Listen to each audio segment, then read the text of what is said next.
Okay, so is the motion of charge across the junction momentum conserving y or y not? तो बच्चों जो भी charge जिस junction की हम बात करते हैं तो ये जंक्शन है, this is current I1, okay, I2 and I3। तो फर्स्ट ऑफ ऑल तो ये कि ये किधर भी जा सकता है along the wire, that is not perfect direction. And जो करंट फ्लो होता है that is due to the electric field, and electric field attach due to the accumulation of charges.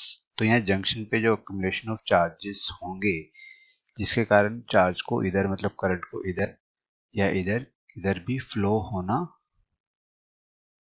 होगा। ओके, तो यहाँ पर इलेक्ट्रिक फील्ड मतलब charge पे एक फोर्स है, जब भी फोर्स होगा तो मोमेंटम कंजर्व नहीं होगा। ओके, तो इसलिए हम बोल सकते हैं there is no momentum conservation. Okay, से पढ़े तो रिलैक्सेशन टाइम मतलब जो टो होता है independent of, approximately independent of from the electric field.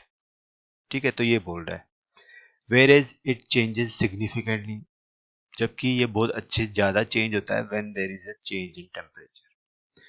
तो फर्स्ट फेज जो फैक्ट है that is responsible for the Ohm's law, whereas the second fact leads to the variation of rho मतलब resistivity with the temperature.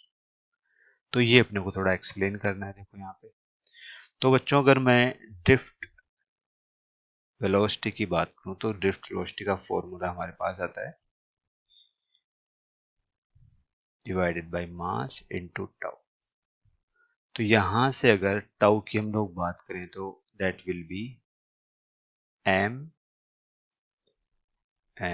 We D divided by E capital.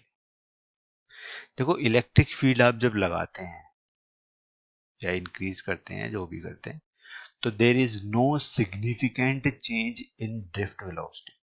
Drift velocity में हमने एक example भी देखा होगा NCERT में, यहाँ पे आप देखोगे कि ड्रिफ्ट वेलोसिटी जो है बहुत ही कम आता है। तो if we change the electric field, ठीक है, तो जो ड्रिफ्ट वेलोसिटी में जो चेंज होता है वो इतना सिग्निफिकेंट नहीं है, दैट इज अप्रोक्सीमेटली और लेस देन पर सेकेंड, मीन्स ऑलमोस्ट mm में ये आता है।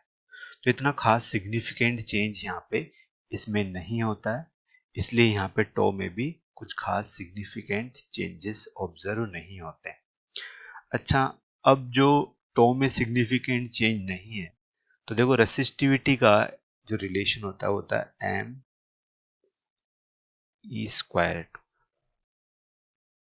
अब यहाँ पे एक बात देखो, इसमें अगर कोई सिग्निफिकेंट चेंज नहीं है तो रो में भी कोई सिग्निफिकेंट चेंज नहीं होगा, और अगर रो में सिग्निफिकेंट चेंज नहीं होगा तो रेसिस्टेंस में भी कोई सिग्निफिकेंट चेंज नहीं होगा, और you can say that it is constant. और ओम्स लॉ में रेसिस्टेंस आपका कांस्टेंट ही आता है, इसलिए ये बोला गया है। यहाँ पे आप देखो जो बोल रहा है इसमें the fact is responsible for the Ohm's law, तो ये यहाँ पे ओम्स लॉ क्या होता है वैलिड हो जाता है, जहाँ पे रेसिस्टेंस क्या होता है कांस्टेंट हो जाता है। लेकिन अगर हम दूसरी बात करें कि जो रो है दैट इज एम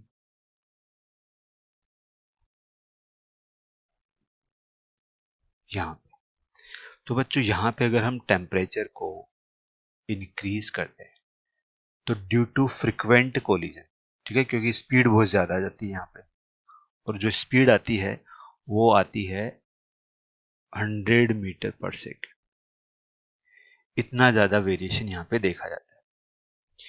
अब टेम्परेचर इंक्रीज करने से स्पीड बढ़ेगी तो फ्रिक्वेंट कोलिजन होगा, और फ्रिक्वेंट कोलिजन होगा तो टो क्या होगा डिक्रीज होगा। अब कम टाइम में मतलब कोलिजन होंगे, तो अगर तो ये मतलब सिग्निफिकेंट चेंज किस में आता है आपके रो मतलब टो में आता है, तो इसमें अगर सिग्निफिकेंट चेंज होगा, ठीक है, कैसे भी, तो उसी अकॉर्डिंग इसमें भी क्या होगा सिग्निफिकेंट चेंज आपको ऑब्जर्व होगा। ठीक है, तो इसलिए the second fact leads the variation of rho with the temperature. तो आप यूं कह सकते हैं कि फर्स्ट केस में जो स्पीड में variation that is quite avoidable, but second case में ये अवॉइड नहीं कर सकते, इससे काफ़ी चेंजेस आते हैं। फ्रिक्वेंट कोलिजन होता है टेम्परेचर बढ़ने से, जिससे टो डिक्रीज होता है, और टो अगर वेरी करेगा, डिक्रीज होगा, तो रो में वेरिएशन आपको ऑब्जर्व होंगे। ठीक है, तो ये इसका एक्सप्लेनेशन हम लोग इस तरीके से देंगे। क्वेश्चन नंबर 3.14 में देखो, what are the advantage of null point method in Wheatstone bridge. ठीक है, what additional measurement would be required to calculate R unknown by any other method. तो अब जो व्हीटस्टोन ब्रिज होता है वो सबको आई थिंक पता होगा कैसे होता है। अब इसमें नल पॉइंट से देखो क्या बेनिफिट है। फर्स्ट तो जो गैल्वेनोमीटर का कितना भी रेसिस्टेंस होगा, ठीक है, वो आपके रीडिंग को कभी भी इफेक्ट नहीं करेगा, बिकॉज उसमें करंट फ्लो नहीं करता है। सेकंड चीज जो यहाँ पे होती है कि हमको कहीं पे भी करंट को मेजरमेंट लेने की या निकालने की यहाँ पे कोई रिक्वायरमेंट नहीं है, so that is no requirement. कभी निकालते हैं क्या हम उसमें, सिंपली वो रेशियो फॉलो कर लेते हैं। नल पॉइंट वाले केस में नल पॉइंट जैसे आता है, मतलब वहां पे बैलेंस सिचुएशन आ जाती है ऐसे कुछ करके। तो जो भी अननोन रेसिस्टेंस है वो आप सीधे सीधे यहाँ इस फॉर्मूला से निकाल सकते हैं। ठीक है, 3 इसमें नॉन होंगे, फोर्थ विल बी अननोन, तो यहाँ पे आप इजीली कैलकुलेट कर सकते हैं। आपको कोई भी एक्स्ट्रा कैलकुलेशन करंट निकालने की यहाँ पे जरूरत नहीं है, गैल्वेनोमीटर का रेसिस्टेंस निकालने की आपको जरूरत नहीं है, कितना भी आप कम ज्यादा उसको कर सकते हो, कोई प्रॉब्लम यहाँ पे नहीं आती है हमको। ठीक है, बट बच्चों अगर यही चीज आप किसी अदर मेथड से कैलकुलेट करने जाएंगे हम लोग, तो देखो आपको करंट मेजर करनी पड़ेगी। लाइक किरचॉफ्स लॉ ही मान लो, आप किरचॉफ्स लॉ से अगर आप निकालोगे तो आपको करंट निकालनी पड़ेगी वहां पे, डिफरेंट डिफरेंट जो रेसिस्टेंस है उसमें किस ब्रांच में कितनी है। ठीक है, और वहां पे आपको जो है इंटरनल रेसिस्टेंस कितना होगा गैल्वेनोमीटर का ये पता होना चाहिए, इसका रेसिस्टेंस कितना होना चाहिए वो आपको एग्जैक्टली पता होना चाहिए, निकालना पड़ेगा। तो बहुत ज्यादा वो लेंदी प्रोसेस हो जाता है। ठीक है, लेकिन ये हमारे लिए क्या होता है, काफी इजी मेथड है। ओके, और उनको अगर मेजरमेंट करने में कहीं पे भी कोई प्रॉब्लम आती है, अगर एक्यूरेट मेजरमेंट नहीं आता है करंट और उन सबका, अगर आप किरचॉफ लॉ यूज कर रहे हो, तो आपका आंसर भी वहां पे करेक्ट नहीं आएगा, जबकि इसमें बहुत सिंपल तरीके से आप कैलकुलेट कर सकते हैं। ठीक है, तो इसलिए हमारे लिए ये ज्यादा अच्छा मेथड है। बच्चों इसमें कि what is the advantage of using thick metallic strips to join the wire in the potentiometer। देखो पोटेंशियोमीटर वायर में अपन ये क्यों लेते हैं ऐसी, इसके लिए क्वेश्चन है। तो पहला तो ये है कि हम जो इसमें 1 मीटर नहीं, मोर देन 1 मीटर वाला वायर लेते हैं, 10 मीटर की भी इसकी लेंथ हो सकती है, तो हम उसको सीधा तो लगाते नहीं, उसको घुमाते हैं ना, तो घुमाने के लिए आप कोई ना कोई वहां पे क्या चाहिए, ऐसी चीज जिससे आप इस तरीके से उसको घुमा सकते। ठीक है, ऐसे कुछ करके।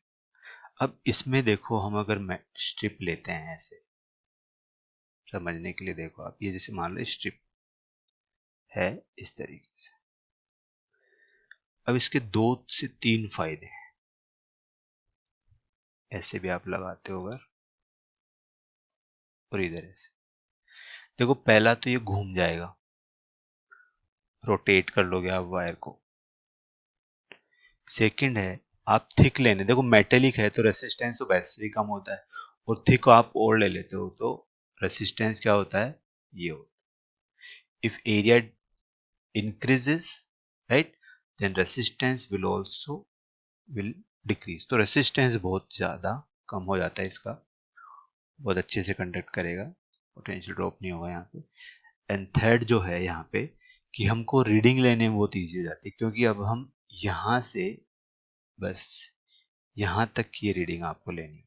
ये जो रोटेट हो रहा है इस वाले पार्ट को, ठीक है, क्योंकि एग्जैक्ट करने रीडिंग लेने में वैसे भी प्रॉब्लम आएगी इसमें, तो अब लेकिन आपके लिए काफी ये ईजी हो जाता है। आप स्ट्रेट वायर्स की ऐसे आप लेंथ मेजर ले कर सकते हो। ये 1 मीटर होता है, ये भी 1 मीटर होता है, ये भी 1 मीटर। ये जो घूम के आ रहा है इस वाले पार्ट की आपको, ठीक है, टेंशन लेने की जरूरत नहीं होती। ठीक है, तो रीडिंग में काफी इजी हो जाता है। तो इसलिए हमारे लिए ये फेवरेबल है कि हम इस तरीके से थिक मेटेलिक स्ट्रिप यहाँ पे यूज करें। ओके बच्चों, नेक्स्ट 3.16 क्वेश्चन में पूछा है अपने को, for wiring in home one uses copper wire या फिर aluminium, so what consideration are involve in this. तो क्या कंसिडरेशन है, तो भाई पहली तो देखो कंडक्टिविटी आपको अच्छी मिलनी चाहिए,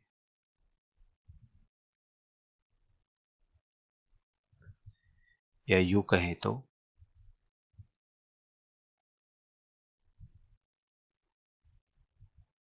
रेसिस्टिविटी लो होनी चाहिए। तो अगर आप अपनी एनसीईआरटी देखोगे तो उसमें टेबल 3.1 में, ठीक है, तो सबसे कम रेसिस्टिविटी सिल्वर की है, ठीक है, फिर उसके बाद में है कॉपर की और एल्यूमिनियम की, ठीक है, उसके बाद कॉपर की है और फिर एल्यूमिनियम की। ठीक है, चलो ये तो ठीक है, मतलब कोई भी तीनों आप इनमें से ले सकते हो। बट जब आप घर बनाओगे तो भैया कॉस्ट भी तो एक स्पेशल पैरामीटर है जिसको भी फॉलो करनी चाहिए, है ना। तो आपको कॉस्ट इफेक्टिव मटेरियल चाहिए। तो इस सेंस में अगर आप देखोगे तो सिल्वर बहुत महंगा पड़ जाता है, ठीक है। तो फिर बचते कौन से अपने पास ऑप्शन, कॉपर और एल्यूमिनियम। तो इसलिए हम कॉपर और एल्यूमिनियम के वायर यहाँ पे यूज करते हैं। ओके, तो कॉस्ट जो है इनकी कम होती है सिल्वर के कंपैरेटिवली, हम बहुत अच्छे से ये चीज जानते हैं। इसलिए हम कॉपर और एल्यूमिनियम के वायर ही लेते हैं, बिकॉज इनकी कंडक्टिविटी भी हाई होती है, या क्योंकि रेसिस्टिविटी भी कम होती है, और कॉस्ट भी जो है ठीक आती है, सिल्वर से तो बहुत कम रहती है। ठीक है, इसलिए हम ये दोनों वायर यूज करते हैं। Question 3.17, why are alloys use for making standard resistance. देखो बच्चों, हमको रेसिस्टेंस बनाना है तो ऑब्वियसली हमको वो वायर यूज करना है जिसकी रेसिस्टिविटी क्या हो, ज्यादा हो। ठीक है, रेसिस्टिविटी ज्यादा होगी तो रेसिस्टेंस भी क्या होना होगा, ज्यादा होगा। ठीक है, एक तो ये चीज।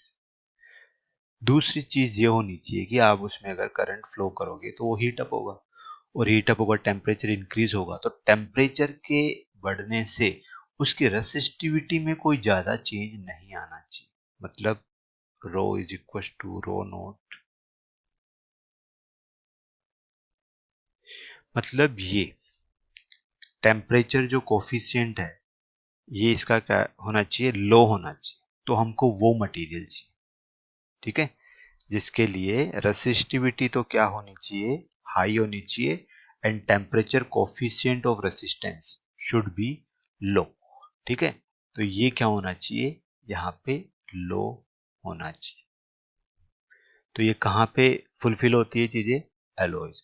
तो नाइक्रोम, मैग्नीज, कंसंटेंट, ये जो है ऐसे वायर है जिनके लिए दोनों चीजें फुलफिल होती है, और इनको हम बोलते हैं अलॉय। तो इसलिए हम अलॉय यूज करते हैं स्टैंडर्ड रेसिस्टेंसेज में, जिनकी रेसिस्टिविटी हाई होती है और इनका जो टेम्परेचर कोफिशिएंट ऑफ रेसिस्टेंस होता है मींस अल्फा, वो काफी कम होता है, इसलिए हम अलॉयज को यूज करते हैं।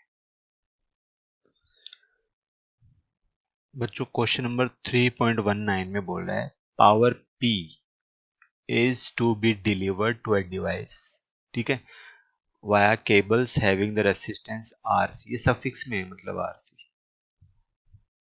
दिस इज RC, ठीक है, ऐसे है।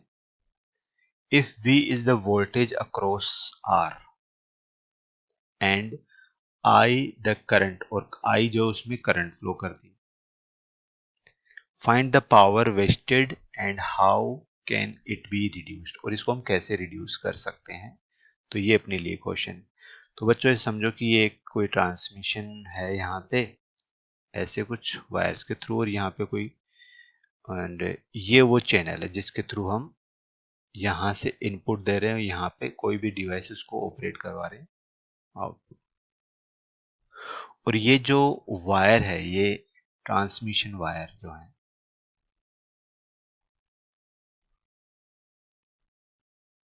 या केबल्स जो बोल रहे हो आप, इसका रेसिस्टेंस है RC, और यहाँ पे आप जो इसको वोल्टेज दे रहे हो वो V है, और इसमें जो करंट जा रहा है दैट इज I, ठीक है, और जो पावर है दैट इज P। तो मतलब इसमें जो पावर वेस्ट होगी वो आप निकालो, और उसको कैसे आप रिड्यूस कर सकते हो, ये क्वेश्चन है। तो भाई देखो, पहले आप जो पावर दे रहे हो वो हम लिख सकते हैं V टू I। I जो इनपुट वोल्टेज आप दे रहे हो, I जो करंट इसमें फ्लो कर रही है, ठीक है, V वोल्टेज है, I यहाँ पे करंट। अच्छा, अब पावर वेस्टेज, ठीक है, इन ट्रांसमिशन केबल, तो केबल में जो है PC मतलब पावर इन केबल्स, तो इसको हम कैसे लिख सकते हैं, बिकॉज आई तो सेम ही है, तो I2RC भी हम यहाँ पे लिख सकते हैं इसको, और आई हम क्या करेंगे बच्चों, यहां से इसमें पुट कर देंगे, तो वेस्टेड पावर विल बी, देखो ये हो जाएगा P² / V², क्योंकि I² है ना, RC,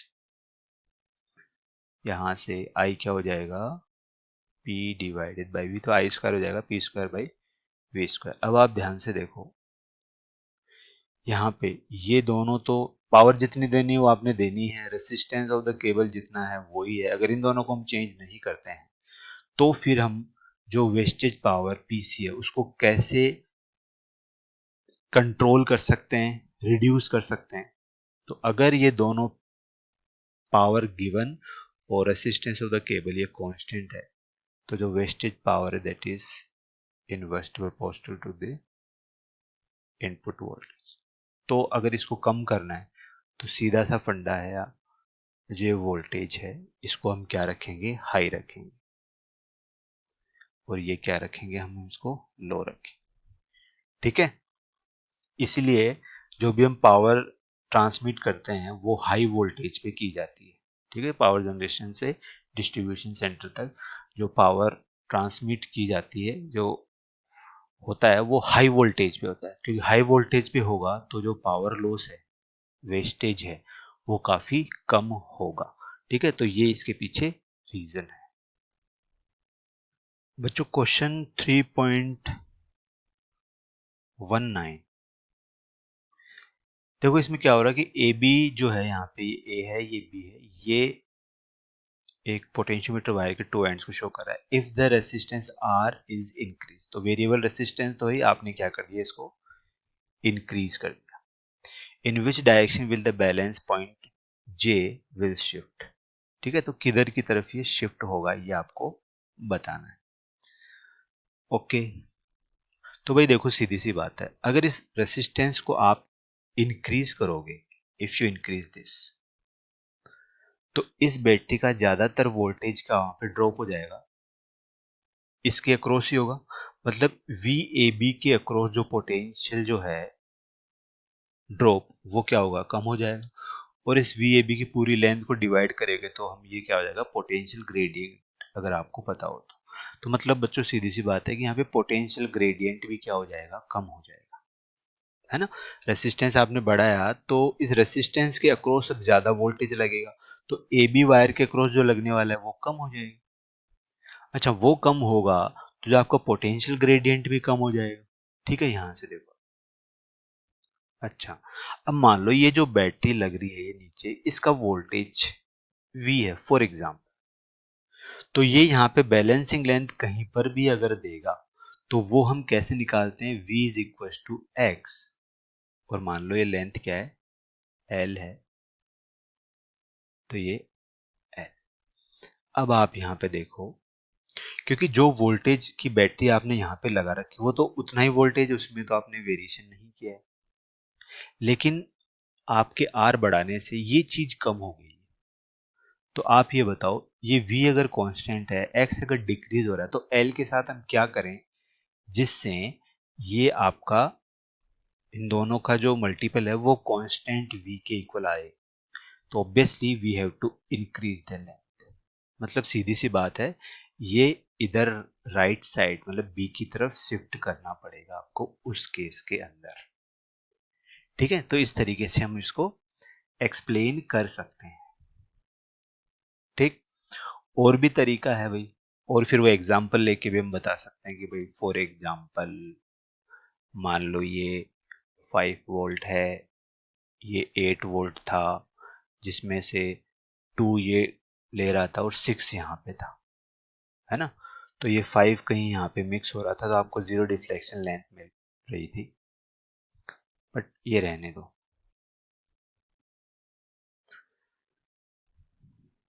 question number 3.20, while doing an experiment with the potentiometer, ठीक है, ये पोटेंशियोमीटर का डायग्राम गिवन है, it was found that the deflection is one sided. देखो वन साइडेड डिफ्लेक्शन यहाँ पे है, ओके। तो वन साइडेड डिफ्लेक्शन कब हो सकता है, तो सीधी से इसका रीजन होता है कि जब ये बैटरी जो है ना E1, ये E वाली जो बैटरी है इससे पावरफुल अगर हो जाएगी, मतलब E1 is greater than E, तो आपको जीरो डिफ्लेक्शन लेंथ किसी भी हालत में यहाँ पे कभी भी नहीं मिलेगा, और डिफ्लेक्शन है आपको एक ही साइड में दिखेगा।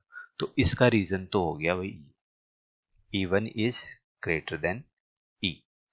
फिर आगे क्या बोल रहा है देखो, the deflection decreases while moving from one end A of the wire to end B. अच्छा, तो फर्स्ट केस में बोल रहा है कि ए से बी तक जा रहे हैं हम, तो डिफ्लेक्शन क्या हो रहा है इसका, डिक्रीज हो रहा है, ओके। और सेकंड केस में होता है डिफ्लेक्शन इंक्रीज, अच्छा दूसरे वाले केस में इंक्रीज कर रहा है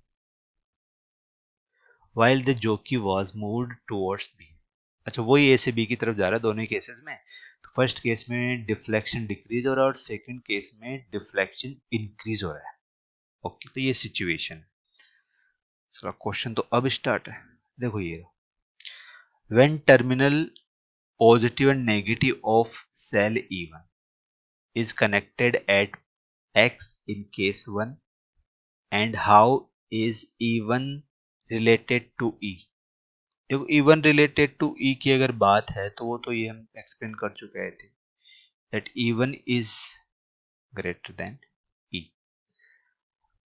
ओके। तो अब बात ये है बच्चों यहाँ पे कि हमको ये बताना है कि फर्स्ट केस में जब डिफ्लेक्शन डिक्रीज हो रहा है, तो ये जो E1 बैटरी है ना, इसका कौन सा टर्मिनल पॉजिटिव और कौन सा नेगेटिव है, ये अपने को यहाँ पे बताना है, ठीक है।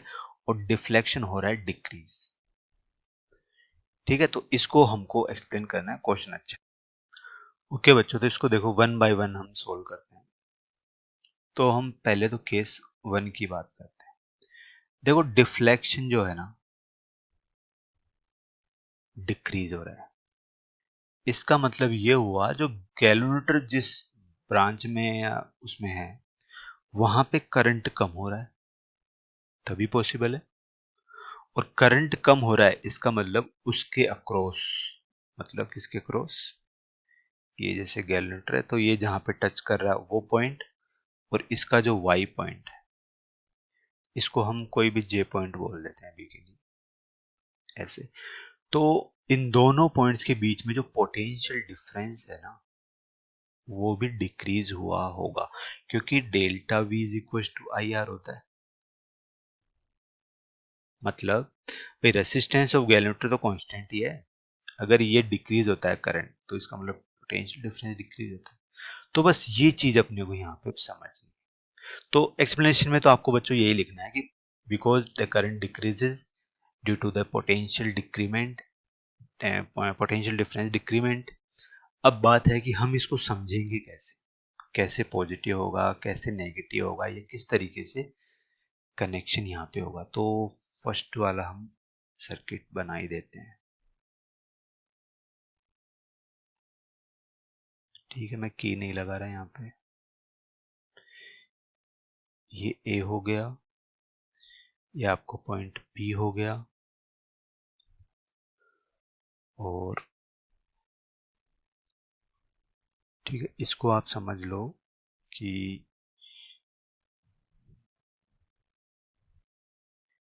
ये मान लो आपके 5 वोल्ट है एक बार के लिए। 5 वोल्ट है, मतलब यहाँ पे 5 मान लो आप समझने के लिए, और ये 0 वोल्ट पे है।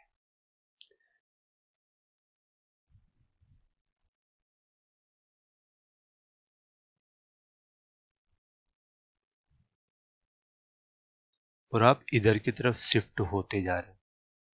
अब इधर की तरफ बच्चों शिफ्ट होंगे तो पोटेंशियल डिफरेंस डिक्रीज कब होगा, ये सोचने वाला सब्जेक्ट है।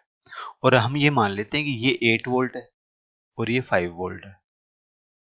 ठीक है, तो ये 8 वोल्ट है, ये 5 वोल्ट है, इसका मतलब सीधा सा हुआ कि इस तरीके से कनेक्टेड है। क्यों? क्योंकि अब देखो इसका जो पोटेंशियल डिफरेंस है डेल्टा वी, आपने क्या बोला है कि भैया 8 वोल्ट मान के चलो आप, तो 8 वोल्ट मान लो, तो मतलब ये तो 5 वोल्ट हो गया, और ये कितना हो गया यहाँ पे -3। ठीक है, ये मतलब पॉइंट आपका x हो गया और ये आपका पॉइंट हो गया y। तो हो गया ना, देखो potential difference Vx minus Vy। तो Vx कितना है 5 है, फिर माइनस है Vy कितना -3, तो हो गया ना 8 वोल्ट। ऐसे रहा होगा क्योंकि कॉमन पॉइंट है तो ए, वो 5 वोल्ट इधर होगा तो इधर भी 5 वोल्ट ही होगा। ओके, अब आप ध्यान से देखो, अगर आप इस पे रीडिंग डालो तो मान लो ये 1 वोल्ट है, ये 2 वोल्ट है, ये 3 वोल्ट है, ये 4 वोल्ट है। तो आप जैसे इधर की तरफ जाओगे तो देखो पोटेंशियल डिफरेंस में डिक्रीमेंट आता जा रहा है। देखो कैसे, delta V is equal to, जैसे सपोज करो आप 2 पे हो, तो 2 पे पोटेंशियल कितना है 2 ही है, देन माइनस -3। 1 पे गए तो कितना होगा 1 माइनस -3, तो कितना बन रहा है ये, अब यहाँ पे देखो ये हो जाएगा 5, फिर हो गया 4, तो भाई डिक्रीज ही तो हो रहा है ये। ठीक है, ये समझने के लिए एग्जांपल लेके मैंने बताया कि डिक्रीज हो रहा है, और पोटेंशियल डिक्रीज हो रहा है इसीलिए करंट डिक्रीज हो रहा है, और करंट डिक्रीज हो रहा है इसीलिए यहाँ पे डिफ्लेक्शन डिक्रीज हो रहा है। अब इसी को आप ऐसे भी समझ सकते हो कि बच्चों की, अगर आप इधर ना जाके बी से ए की तरफ जाओगे, ठीक है, बी से ए की तरफ जाओगे तो देखो डेल्टा वी में इंक्रीमेंट आएगा। कैसे, मान लो आप 4 पे आ गए तो 4 माइनस -3, तो देखो 7 आ रहा है। इसका मतलब आप इस वाले केस में इधर से इधर जा रहे हो तो पोटेंशियल डिफरेंस में डिक्रीमेंट आ रहा है। अब ये पोटेंशियल डिफरेंस कौन से पॉइंट का ले रहा हूं मैं, ये भी इंपॉर्टेंट है। तो ये है potential of point J minus potential of point Y. तो ये बहुत अच्छे से मैंने एक्सप्लेन किया है, क्या इसके पीछे रीजन है, एग्जाम्पल से भी आपको एक्सप्लेन किया है। तो ये तो हो गया फर्स्ट का आंसर। तो विच टर्मिनल इज पॉजिटिव, तो हम यहाँ पे बोलेंगे कि जो x है वो तो हो जाएगा पॉजिटिव, और जो y है that will B negative terminal. Okay, अब बच्चों हम आ जाते हैं सेकेंड केस में। तो सेकेंड केस में मतलब डिफ्लेक्शन, देखो आप बोल रहे हो कि इंक्रीज हो रहा है, तो सीधी सी बात है करंट इंक्रीज हुआ होगा, और करंट इंक्रीज हुआ है बिकॉज ऑफ पोटेंशियल यहाँ पे इंक्रीज हुआ है। तो अगर यहां से इसको हम बनाएं तो देखो अब सिचुएशन कुछ है ऐसी। तो ये वही आपका x हो गया, ये वही y हो गया। पोटेंशियल डिफरेंस यहाँ पे 8 है, तो 8 है मतलब ये तो हो गया 5। ठीक है, और ये कितना होगा यहाँ पे 13। तभी तो देखो 13 माइनस 5 विल बी 8। अब ये 13 है यहाँ पे, और आप देखो ये जा रहे हो इधर राइट साइड, राइट की तरफ हम जा रहे हैं। तो अब इसको हम ध्यान से अगर देखेंगे, ठीक है, तो यहाँ पे जैसे आप राइट की तरफ जा रहे हो तो यहाँ पे पोटेंशियल डिफरेंस में इंक्रीमेंट आ रहा है। कैसे, देखो मान लो एट 3 पे हो आप, 3 वोल्ट वाली जो जे है ना, 3 वोल्ट पे है मान लो।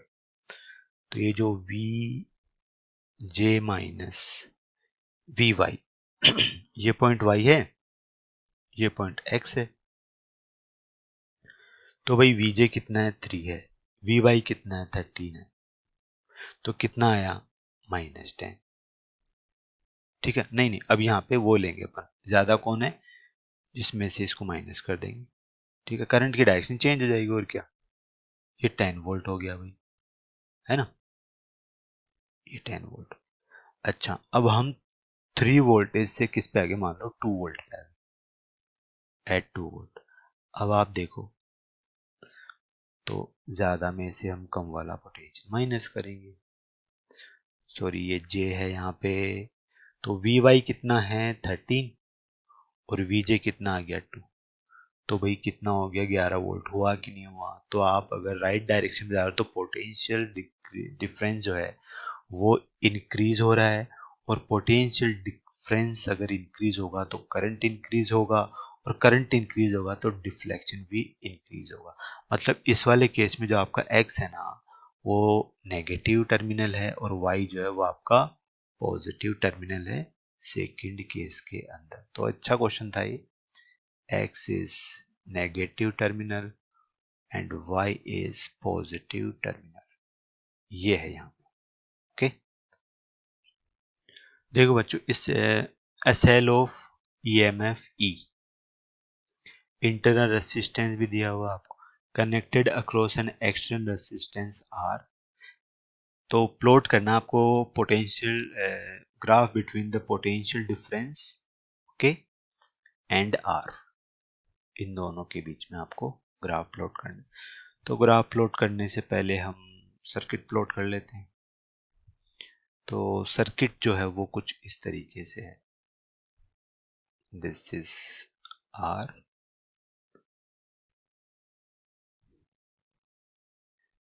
ये बैटरी है, ये इसका इंटरनल रेसिस्टेंस है, और आप अगर की लगाना चाहते हो तो चलो वो भी लगा देते हैं ऐसे।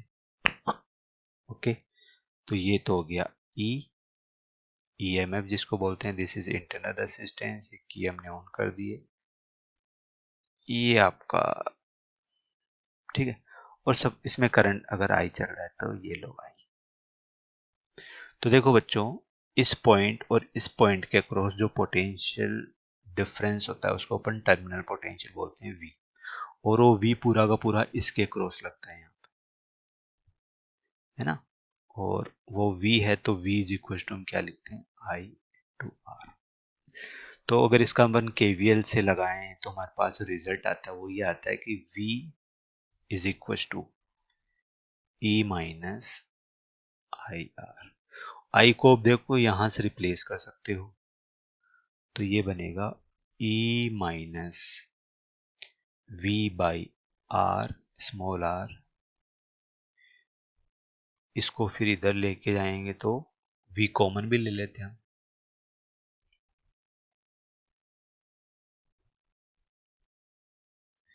तो V और R के बीच हमारे पास रिलेशन आता है।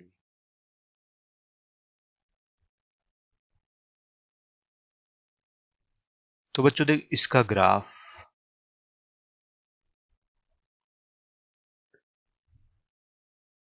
अगर हम लोग बनाएंगे तो देखो वो जो ग्राफ बनता है वो कुछ बनता है इस तरीके से।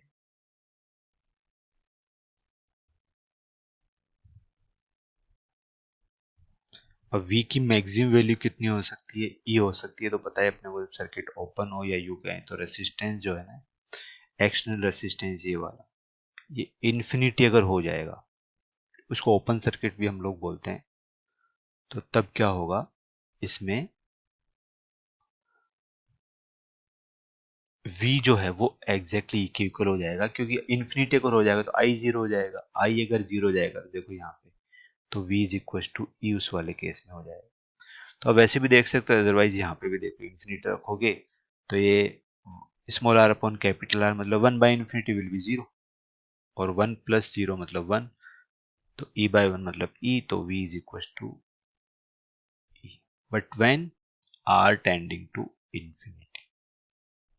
Okay okay. तो बच्चों अब देखो रेसिस्टेंस को हम अगर जीरो से स्टार्ट करते, तो जीरो होगा तो उस वक्त पोटेंशियल डिफरेंस भी कितना होगा, यहाँ पे जीरो होगा, ठीक है, क्योंकि मैक्सिमम करंट तब फ्लो करेगा।